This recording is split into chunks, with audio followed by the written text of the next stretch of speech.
Hello and welcome to the Should You Pull Ganyu or Kokomi with a time limit of 1 minute per character, so let's go. So first off, Ganyu.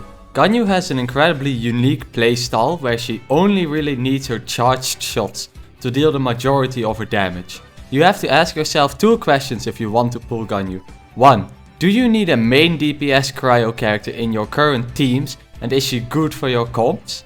If yes, that's a big plus. But 2. Is Ganyu fun to play for you? Because the charge shot style can feel really smooth and fun from long range, but also a little boring as you are just spamming charge shots. All in all, her kit is amazing and she's an insanely good cryo DPS, so from a meta standpoint, you can definitely pull her if you need a good main DPS. From a fun standpoint, I would suggest trying her out a little bit and seeing if you like her playstyle. If yes, 100% recommend pulling on Ganyu.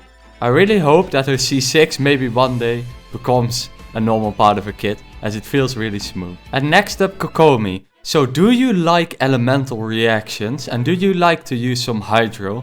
Well, Kokomi fills the unique spot in your team where she is a healer and also one of the most insane hydro application units in the game. So if you really want to mess around with elemental reactions, maybe use something like a Lisa, Beidou, Kokomi, or maybe use a fire team with Xiangling. Kokomi creates a lot of potential for creative freedom in your teams, as she has a lot of good options with that hydro appliance. You mostly play her for that hydro application, so the negative crit damage and the healing are honestly the second thing on the list. Because her healing is already so good, you don't need to hyper focus on healing percentage on her.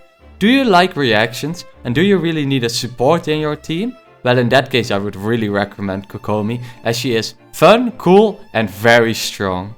So those were the two 1 minute pitches. Now if you would like to save for the Sumeru characters in the future, I would recommend holding back on this banner and definitely not pulling for constellations, as we have a lot of interesting characters coming up. Personally, Ganyu is just an amazing cryo DPS, so if you want one of them, pick Ganyu. Kokomi is an amazing support and Hydro Appliance is just so much fun with all the elemental combos that you can come up with. So all in all, there's no bad pick out of these two.